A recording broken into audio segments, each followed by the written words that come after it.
Hi hello నమస్తే welcome to Telugu 360. నిన్న RCB versus మరియు ఎస్ఆర్హెచ్ మ్యాచ్ అయితే చూసాం. దాంట్లో అనుకున్నంత స్థాయిలో విరాట్ కోహ్లీ పర్ఫార్మెన్స్ చాలా మంది అనుకున్నారు, ఊహించారు ఎక్కువ స్థాయిలో ఉంటుందని. కానీ అంత స్థాయిలో మనకు కనిపించలేదు. మరి ఫైనల్ ఏ విధంగా ఉండబోతుంది? క్వాలిఫై రౌండ్‌లో ఎస్ఆర్హెచ్ తోని ఏ టీం రాబోతా ఉంది? మరిన్ని విషయాలు క్రికెట్ అభిమానులకు సంబంధించిన వాళ్ళ దగ్గర ఉన్న ప్రశ్నలు ఏవైతే ఉన్నాయో వాటన్నిటికీ సమాధానం చేయడానికి ఈ వీడియో. మనతోని సీనియర్ స్పోర్ట్స్ అనలిస్ట్ సుధీర్ గారైతే ఉన్నారు. సార్ నమస్తే సార్. నమస్తే అనిల్, చెప్పండి ఎలా ఉన్నారు? సార్ బాగున్నాను సార్. మీరెలా ఉన్నారు? నేను ఎప్పుడు బానే ఉంటానండి. బాగుండే ప్రయత్నం అయితే చేశాను definitely. Of course God's grace, parents blessings. I'm good. I'm going great guns. Sir నిన్న మ్యాచ్ చూసారు, ఎస్ఆర్హెచ్ వర్సెస్ ఆర్సీబీ. ఎలా అనిపించింది సార్ నిన్న మ్యాచ్? మీరు ముందునే ఒక అనాలిసిస్ చెప్పారు, అలానే జరిగిపోయింది. ఎలా అనిపిస్తుంది? అబ్సల్యూట్లీ. అంటే నిన్న ఎస్ఆర్హెచ్ ఆఫ్ కోర్స్ మ్యాచ్‌లో విక్టరీ సాధించడం నిజమే గానీ అనిల్, వాళ్ళకు కావాల్సినటువంటి రిజల్ట్ రాలేదు. హ్మ్. యాక్చువల్లీ టాప్ 2 పొజిషన్స్‌లో ఉందాం అనుకున్నారు. ఒక బిగ్ స్కోర్ చేశారు. 250 ప్లస్ స్కోర్ చేయడం చూసాం. And it was a good toss to win actually. వెంటనే బ్యాటింగ్ ఎంచుకున్నాడు ప్యాట్ కమిన్స్ టైమ్ వేస్ట్ చేయకుండా. హ్మ్. అన్నీ కూడా కలిసొచ్చాయి. అద్భుతమైనటువంటి ఫామ్‌లో ఉన్నటువంటి బ్యాటర్సే రాణించారు నిన్న. హెడ్ ఆఫ్ కోర్స్ కొంచెం నిరాశపరిచాడు. But Abhishek Sharma was good. And Ishan Kishan విషయం ఎంత చెప్పినా తక్కువనే. క్లాసెన్ విషయం ఎంత చెప్పినా తప్పని ఇద్దరు కలిసి ఒక వండర్‌ఫుల్ పార్ట్నర్‌షిప్ నమోదు చేయడం. ఆ తర్వాత చివరిలో ఒక మెరుపు లాంటి ఇన్నింగ్స్ తెలుగు అబ్బాయి నితీష్ కుమార్ రెడ్డి ఆడడం. ఇవన్నీ కూడా కలిసొచ్చాయి. దాంతోటి లాస్ట్ 7, 8 ఓవర్స్‌లో 100 కంటే ఎక్కువగా రన్స్ స్కోర్ చేసి 250 ప్లస్ టార్గెట్ ఉంచారు. 255 అనేది అంత ఈజీ కూడా కాదు రియల్‌గా చెప్పాలంటే. అవును. చేజ్ చేయడం ఏ టీమ్‌కైనా గాని. సో ఆఫ్‌కోర్స్ అంటే ఈ టోర్నమెంట్‌లో ఇప్పటివరకైతే చూసినట్టయితే 260 కూడా పంజాబ్ చేజ్ చేశారు. బట్ నిన్న కొంచెం ఆర్‌సీబీ అసలు యాక్చువల్‌గా కొంచెం రస్టీగా కనపడ్డారు. అంటే ఆన్ ద ఫీల్డ్ కూడా కొన్ని హ్మ్. క్యాచెస్ డ్రాప్ చేయడం, మిస్ ఫీల్డ్స్ చాలా చూసాం. అసలు యాక్చువల్‌గా అంతా ఆ ఎగ్జుబరెన్స్, ఆ ఎజిలిటీ కనపడలేదు వాళ్ళ ఫీల్డింగ్‌లో, వాళ్ళ క్యాచింగ్‌లో. There was something wrong. I don't know actually. అంటే సరిగ్గా కసరత్తు చేయలేదా? టైం దొరకలేదా? లాస్ట్ మ్యాచ్ నుంచి ఇక్కడికి వచ్చి ట్రావెల్ చేయడంలో టైం అంతా అదైపోయిందా? I don't know the reason. We don't know the reasons. But they were not that much effective. అంత ఎఫెక్టివ్‌గా అంత యాక్టివ్‌గా కూడా కనపడలేదు. సో నిన్న దానికి తోడుగా మీరన్నట్టుగా విరాట్ కోహ్లీ ఫెయిల్యూర్ ఒకటి. బికాజ్ అవును. Crowds came for him actually I think. Because మనం చెప్పాం కదా నిన్న అనిల్. క్రౌడ్స్ విరాట్ కోహ్లీని చూడడానికి ఎక్కువగా వచ్చారు. మీకు ఆర్‌సీబీ కేరింతలే ఎక్కువగా వినబడ్డాయి స్టార్టింగ్‌లో. అవునవును. ఆఫ్‌కోర్స్ ఎస్ఆర్‌హెచ్ సపోర్టర్స్ కూడా చాలా మంది ఉంటూనే ఉంటారు హైదరాబాద్‌లో మ్యాచ్ జరిగినప్పుడు. ఓవరాల్‌గా it was a good win for SRH actually play offs కంటే ముందు. బట్ వాళ్ళు సెకండ్ పొజిషన్ మాత్రం మిస్ చేసుకున్నారు. అంటే ఇప్పుడు ఫస్ట్ 2 పొజిషన్స్‌లో ఆర్‌సీబీ అండ్ గుజరాత్ ఉండడంతోటి వాళ్ళిద్దరే ఆడతారు. అండ్ మీరు అన్నట్టుగా హెడ్‌లైన్స్‌లో చెప్పారు కదా! ఎస్ఆర్‌హెచ్‌తో ఆడే టీమ్ ఏదైనా గావచ్చు. ఒక ఢిల్లీ మినహాయించి ఉన్న సిట్యుయేషన్‌లోనైతే. ఎందుకంటే మీకు ఢిల్లీకి కూడా ఛాన్స్ ఎప్పుడుంటుంది అంటే ఢిల్లీ గెలిచి, పంజాబ్ ఓడిపోయి, తర్వాత ఆర్ఆర్ ఓడిపోయి, కోల్‌కతా ఓడిపోయినట్లయితే ఢిల్లీకి ఛాన్స్ ఉంటుంది. అవును. బట్ అలా జరగకపోవచ్చు. ఎందుకంటే 3 టీమ్స్ ఏదైనా ఒక టీమ్ గెలిచా గాని ఆ టీమ్‌కే ఛాన్స్ ఉంటది. ఎక్కువగా ఛాన్సెస్ ఆఫ్ కోర్స్ ఆర్ఆర్‌కున్నాయి. If they defeat Mumbai tomorrow in the afternoon match straight away అంటే వాళ్ళకు పాయింట్స్ తోటి సంబంధం ఉండదు. రన్ రేట్ తోటి సంబంధం ఉండదు. ఎందుకంటే ఈరోజు పంజాబ్ లక్నోని ఓడించా గాని, కోల్‌కతా ఢిల్లీని ఓడించా గాని వాళ్ళకు టోటల్‌గా పాయింట్స్ 13 అవుతాయి గనుక SRH versus of these 3 teams ఏదైనా గావచ్చు ఉన్న హ్మ్. సిట్యుయేషన్‌లో. హ్మ్. ఇవాల్టి తర్వాత మనం రేపు మరొక డిస్కషన్‌లో చెప్పుకోవచ్చు. పంజాబ్ గెలిచింది అనుకోండి. అప్పుడు ఆర్ఆర్ విక్టరీ విషయం మనం మాట్లాడుకోవచ్చు. ఆర్ఆర్ గెలవాలి అని చెప్పి. సో, అవును. ఐ థింక్ ఇలా కాలిక్యులేషన్స్ అయితే ఇప్పటివరకు ఉన్నాయి అనిల్. బట్ ఓవరాల్‌గానైతే హైదరాబాద్‌కు good win before the play offs actually. ఎందుకంటే కాంబినేషన్స్ మెల్లమెల్లగా వర్కౌట్ అవుతున్నాయి వాళ్ళకు. అవును. బౌలర్స్ చక్కటి బౌలింగ్ నిలబెడుతున్నారు. యంగ్‌స్టర్స్ ముఖ్యంగా చాలా మంచి సపోర్ట్ ఇస్తున్నారు కమిన్స్‌కు. మీకు హెంగే గానివ్వండి, సకీబ్ హుసేన్ గానివ్వండి, Malinga from Sri Lanka. They are all doing a fantastic job. Shivang గూడా నిన్న మంచి స్పెల్లే కనబరిచాడు. స్టార్టింగ్‌లో రన్స్ ఇచ్చా గాని. So, it was a good match actually. But అంత ఎక్సైట్‌మెంట్ లేకుండా. ఎందుకంటే ఆర్‌సీబీ బ్యాటింగ్ చేసినప్పుడు కొంచెం స్లోగా ఆడారసలు రియల్‌గా అవునవును. చెప్పాలంటే. వాళ్ళు they never look like trying for a victory actually. వాళ్ళ బ్యాటింగ్ చూసినట్లయితే కొంచెం మందకొడిగానే కొనసాగింది. వాళ్ళు just 160 target 166 target first top 2లో ఉండడానికి, ఆ తర్వాత 178 టాప్ 1 చేరుకోవడానికి ఆ రెండిటి మీదనే కాన్సంట్రేషన్ ఎక్కువగా చేయడం కనబడింది. అండ్ చేశారు. చివరికి టాప్‌లో నిలిచారు. And now they are going to play against Gujarat. అంటే ఆర్‌సీబీ గేమ్ గేమ్ ప్లానే అదే అంటారా సార్? అంటే 1, 2లో ఉండాలని. ఐ థింక్ వెన్ ది అంటే ఆర్‌సీబీ కోచ్ మ్యాచ్ తర్వాత యాండీ ఫ్లవర్ మాట్లాడుతూ ఏమంటారంటే, వాళ్ళ ఫస్ట్ టార్గెట్ ఏందంటే టాప్ 2లో నిలబడడం అనేది ఫస్ట్ టార్గెట్‌గా ఉన్నదన్నారు. అంటే నిన్న విక్టరీకి ట్రై చేయలేదని గాదు. బట్ ఆ టార్గెట్ అనేది కూడా కొంచెం స్టిఫ్‌గా మారింది. బికాస్ హైదరాబాద్ బౌలర్స్ కూడా చాలా మంచి బౌలింగ్ కనబరిచారు. పవర్ ప్లే తర్వాత కట్టడి చేయగలిగారు. సో దాంతోటి ఆఫ్‌కోర్స్ పవర్ ప్లేలో రన్స్ సాధించగానే విరాట్ కోహ్లీ త్వరగా ఔట్ కావడం, పడికల్ ఔట్ కావడం, తర్వాత నిన్న బెతెల్ లేకపోవడం, వెంకటేష్ అయ్యర్ కూడా ఒక క్విక్ స్టార్ట్ ఇచ్చి ఔట్ కావడం, పటిడర్ ఆఫ్‌కోర్స్ 50 చేశా గాని నిన్న కొంచెం నాట్ లైక్ పటిడర్. కృణాల్ పాండ్యా కూడా స్లోగా ఆడాడు. చివర్లో of course couple of sixes Tim David సాధించగానే అవన్నీ కూడా only for entertainment, crowd entertainment విషయంలోనే. సో వాళ్ళ బ్యాటింగ్‌లో definitely there was some change actually. అంటే వాళ్ళ first target was to ah, get into the second or first position actually.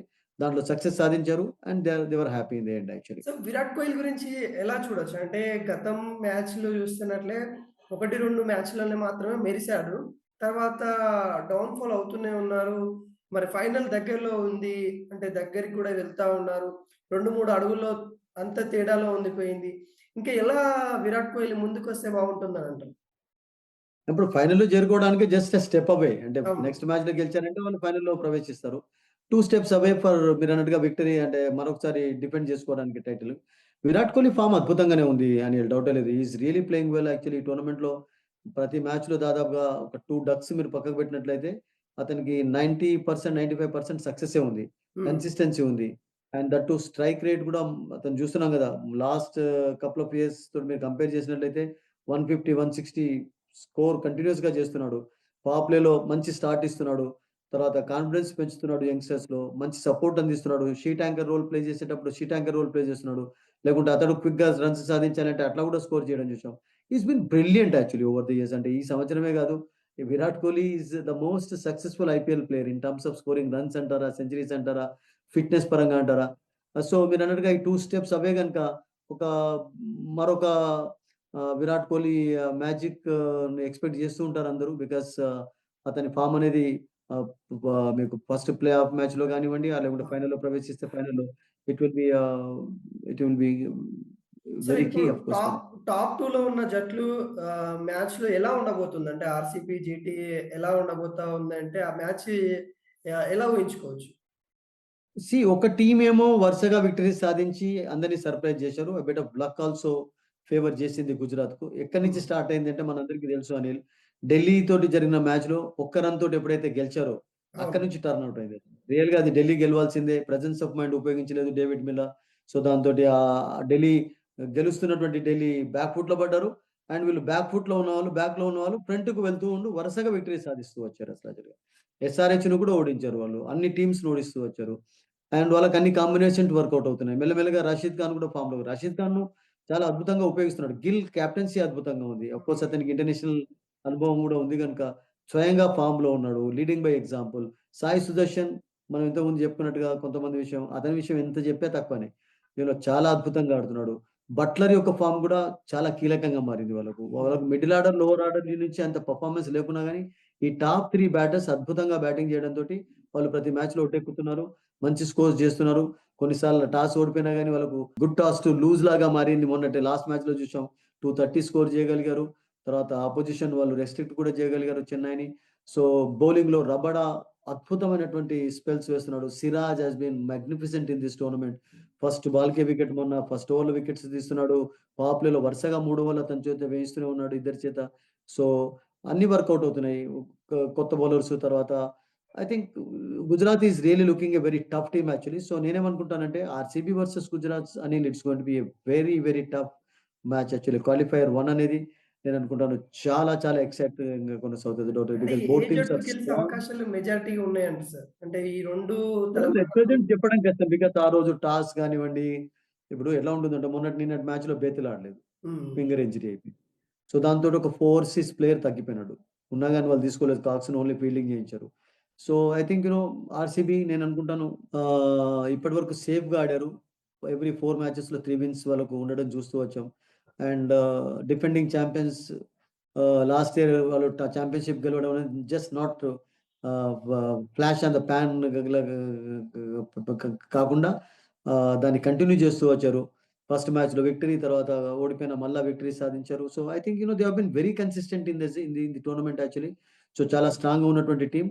Maybe ఒక foreign player లేని లోటు నిన్న కనబడింది. బెతెల్ లేనిది. సాల్ట్ వాళ్ళకు మిస్ కావడం అనేది ఒక హ్మ్. హ్మ్. అన్‌ఫార్చునేట్ థింగ్ అయిపోయింది.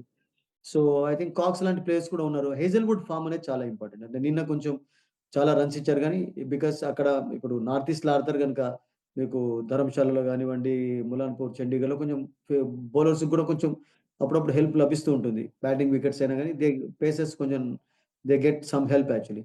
సో, హేజెల్‌వుడ్ అండ్ భువనేశ్వర్ నిన్న కొంచెం ఆఫ్ కలర్ కనపడ్డారు గానీ, but right through the tournament actually Hazlewood లేట్‌గా వచ్చా గానీ, ప్రతి మ్యాచ్‌లో కూడా చక్కటి స్పెల్స్ కనబరుస్తున్నాడు. ఈ ఇద్దరి బౌలింగ్ పైన నేను అనుకుంటాను ఆర్‌సీబీ యొక్క హోప్స్ ఉంటాయి అనిల్. సార్ ఇంకోటి పంజాబ్ గురించి గూడా మనం మాట్లాడుకున్నట్లయితే ఫస్ట్ హాఫ్ మొత్తం గూడా టేబుల్‌లో టాప్ పొజిషన్‌లో ఉండే. మళ్ళీ తర్వాత వరుసగా పరాజయం అవ్వడం ఎలా చూస్తా ఉన్నారు సార్ దీన్ని? ఐ థింక్ మనం చిన్నప్పుడు మీకు కూడా గుర్తనుకుంటా ఇట్లా పరమపద సోపాన పటం అని మనం ఒక ప్లే ఆడేది తెలుసా ఇట్లా. హ్మ్. అన్ని పాములు ఒకసారి తిన్న తర్వాత మళ్ళా కింద పడిపోతున్నాం. అవునవును. అంతవరకు మీదికెళ్తాం. ఇట్లా కాయిన్స్ తోటి మనం గెలిచి లక్కీగా మళ్ళా ఒక్కసారి సడెన్‌గా పడిపోతుంటాం. సో, ఒక్కొక్కసారి అట్లా అవుతూ ఉంటుంది అసలు యాక్చువల్‌గా. దానికి నేనేమంటానంటే నాకు అంటే కొంచెం మనం అనలైజ్ సీరియస్‌గా చేసినట్లయితే సడెన్‌గా శ్రేయస్ అయ్యర్ యొక్క ఫార్మ్ డిప్ కావడం అండ్ దట్ టూ కొంచెం ఓవర్ కాన్ఫిడెన్స్ కూడా కనబడింది. బికాస్ యూ రిమెంబర్ ఢిల్లీతో మ్యాచ్ గెలిచిన తర్వాత వాళ్ళేమన్నారంటే, మేము 300 గూడా చేజ్ చేయగలుగుతాం అన్నటువంటి ఓవర్ కాన్ఫిడెన్స్‌ని అది చేయడం. అట్లా బికాస్ అవునవును. ఉండవచ్చు వాళ్ళకి కాన్ఫిడెన్స్ ఉండవచ్చు. మంచి టీమ్ ఉంది గనక, కెప్టెన్ పైన కూడా నమ్మకం ఉంది గనుక ఉండవచ్చు. కానీ కొంచెం లిటిల్ బిట్ ఓవర్ కాన్ఫిడెన్స్ కనబడ్డారు టీమ్ యాక్చువల్లీ. సడెన్‌గా కాంప్లిసెన్సీ అంటాం గదా! అది కొంచెం ఎక్కువగా టీమ్‌లో కనబడింది. సో, దాంతోటి సడెన్‌గా ఒక మ్యాచ్ ఓడిపోయిన తర్వాత ఇక అక్కడి నుంచి మళ్ళా కోలుకోవడం లేదు వాళ్ళు రియల్‌గా హ్మ్. చెప్పాలంటే. హ్మ్. సో, బ్యాక్ టు విక్టరీ అయిపోయింది మ్యాండేటరీ. ఈరోజు విక్టరీ కూడా సరిపోదు. లక్నోని ఓడించడం ఒకటే కాకుండా they have to wait for tomorrow's match between RR and Mumbai. Hmm. Hmm. RR ముంబైతో ఓడిపోవడం ఒకటి, కోల్కతా గూడా ఢిల్లీ చేతిలో ఓడిపోవడం చూస్తారు వాళ్ళు. అప్పుడు పంజాబ్ ఈరోజు గెలిచినట్లయితే వాళ్ళకు ఫలితం అనేది ఉంటుంది. బికాస్ ఈరోజు కోల్కతా గెలవడంతోటి టీమ్‌ని ఎలా వాళ్ళు జూడొచ్చు మనం? మొత్తం డౌన్ అండ్ అప్ వస్తా ఉంది గదా! ఐ థింక్ కోల్కతా కూడా స్టార్టింగ్‌లో స్ట్రగుల్ అయినారు. బట్ అవును. లేట్‌గా కొంచెం బ్లాసమ్ అయినారు. అండ్ స్టార్టింగ్ నుంచి కూడా వాళ్ళు కన్సిస్టెన్సీ కనబరుచున్నట్లయితే I think it could have been a different team actually. Allen స్టార్టింగ్‌లో ఫార్మ్‌లో లేకుండే. లేట్‌గా సెంచరీ సాధించడం, మంచి రన్స్ స్కోర్ చేయడం చూసాం. మనీష్ పాండేని లేట్‌గా తీసుకొనొచ్చారు. Raghuvanshi has been good for them. And వాళ్ళకు నారాయణ్ అండ్ వరుణ్ చక్రవర్తి కూడా ఎవ్రీ మ్యాచ్‌లో స్టార్టింగ్‌లో బౌలింగ్ చేయలేదు. రీసెంట్‌గా అవును. ఆఫ్‌కోర్స్ కొంచెం చేస్తున్నారు గానీ, వాళ్ళకు పేసర్స్ లేకపోవడం, స్టార్టింగ్‌లోనే హర్షిత్ రాణా దూరం కావడం, పతి రాణా ఒకే మ్యాచ్ ఆడడం. So, I think they have been hit by injuries. Team has been hit by injuries కూడా ఉన్నాయి వాళ్ళకు. హ్మ్. రహానే ప్రతి మ్యాచ్‌లో ఆడకపోవడం. Is not leading by example రియల్‌గా చెప్పాలంటే. సో, ఐ థింక్ వాళ్ళకి చాలా చాలా ప్రాబ్లమ్స్ ఉన్నాయి. బట్ గ్రీన్ గూడా అంత డబ్బు పెట్టి కొనుక్కున్నారు. ఆల్‌రౌండర్ హైయెస్ట్ పేడ్ ప్లేయర్ వాళ్ళకు. అతడు ఇప్పుడు ఆడుతున్నాడు గానీ స్టార్టింగ్‌లో చాలా ఫెయిల్యూర్ చూసాం. సో, ఐ థింక్ హ్మ్. హ్మ్. పవల్ ఆడేస్తున్నారు, డ్రాప్ చేస్తున్నారు. సో, ఐ థింక్ వాళ్ళకి కూడా కొన్ని కాంబినేషన్స్ వర్కౌట్ కాలేదు. మీరు చూడండి ఇప్పుడు పంజాబ్ ఒకటే టీమ్ లాస్ట్ 25 మ్యాచెస్‌లో అనుకుంటా 19 మ్యాచెస్‌లోనో ఇంకా అంతకంటే ఎక్కువగా. అంటే ప్రతిసారి గూడా ఓపెనర్స్‌గా దిగినప్పటి నుండి ఆర్యాను తర్వాత మీరన్ను డ్రాప్ చేయలేదు. వాళ్ళిద్దరే బ్యాటింగ్ చేస్తున్నారు. హ్మ్. హ్మ్. బట్ అట్లా లక్నోకి జరిగిందా? అట్లా ఢిల్లీకి జరిగిందా? అట్లా ఈవెన్ ఆర్‌సీబీకి కూడా జరిగిందా ఇంజరీ? చెన్నైకి జరిగిందా? ఎవ్రీ టీమ్ మ్యాచ్ ముంబైకి జరగలేదు. ఓసారి డికాక్‌ను, ఓసారి రికల్టన్, రోహిత్ శర్మ అంటే చాలా కాంబినేషన్స్ చేంజ్ చేయడం చూసాం. బట్ పంజాబ్ ఎప్పుడు ఓపెనర్స్‌ని మాత్రం చేంజ్ చేయలేదు. సో, అవి కూడా నేనేమనుకుంటానంటే కోల్‌కతాకు కొన్ని కాంబినేషన్స్ వర్కౌట్ కాకపోవడం. హైదరాబాద్‌కి అదే జరిగింది కదా! అవును. స్టార్టింగ్‌లో ఉన్నట్కడ్ ఆడించారు. He was a failure. Harshal Patel నిన్న కూడా ఆడాడు. నాట్ వెరీ ఎఫెక్టివ్‌గా కనబడలేదు. సో, కొన్ని వర్కౌట్ కాలేదు. బట్ యంగ్‌స్టర్స్ ఎప్పుడైతే చక్కటి బౌలింగ్ కనబరచడం చూసామో మనం. షకీబ్ హుస్సేన్ గానివ్వండి, తర్వాత ప్రఫుల్ ఇంగే గానివ్వండి, అప్పటినుంచి కొంచెం టీమ్‌లో కొంచెం క కాన్ఫిడెన్స్ అనేది పెరుగుతుంది. బ్యాటింగ్‌లో ఏం ప్రాబ్లమ్ లేదు. బ్యాటింగ్‌లో everybody top 4 batters are brilliantly batting చేస్తున్నారు. అవును. డౌటే లేదు. సో, బౌలింగ్‌లో కూడా వాళ్ళకు కట్టడి చేయొచ్చు. ఎంత తక్కువ టోటల్‌నైనా గాని అన్న ఒక కాన్ఫిడెన్స్ పెరిగింది గనుక హైదరాబాద్ ఇప్పుడు ప్లే ఆఫ్‌కి చేరుకున్నారు వాళ్ళు. అండ్ ఈ యొక్క టీమ్ చూడాలి మరి ఇవాళ లక్నో ఓడించి వాళ్ళ ఆశలను సజీవంగా ఉంచుకుంటారా? లేకుంటే ఇవాళ ఫర్ ఎగ్జాంపుల్ వాళ్ళు ఓడిపోయి కలకత్తా ఓడిపోయినట్లయితే ఆర్‌సీబీ రేపు మ్యాచ్ ఓడిపోయినా గాని ఆర్‌సీబీకి ఆర్ఆర్ ఓడిపోయినా గాని ఆర్ఆర్‌కి ఛాన్స్ ఉంటుంది. అవును. నెట్ రన్ రేట్ బెటర్‌గా ఉంది. అప్పుడు ఢిల్లీ చాలా బిగ్ విక్టరీ సాధించాలి అగైన్స్ట్ కోల్‌కతా. అది సాధ్యంగానైతే కనబడటం లేదు. సో, ఐ థింక్ ఒకవేళ పంజాబ్ అండ్ కోల్‌కతా ఇప్పుడున్నటువంటి సిట్యుయేషన్‌లో ఓడిపోయినట్లయితే నాకేమనిపిస్తదంటే ఢిల్లీ గెలిచా గాని, Delhi out of the tournament అయ్యే ఛాన్స్ ఎక్కువగానే వాళ్ళకి నెట్ రన్ రేట్ తోటి. ఆర్ఆర్ రేపు ముంబై అగైన్స్ట్ ఓడిపోయినా గాని, ఆ రన్ రేట్ ఒకటి వాళ్ళు కొంచెం కాలిక్యులేట్ చేసుకొని జాగ్రత్తగా ఉంచుకుంటే సరిపోతది. They will be in the play offs.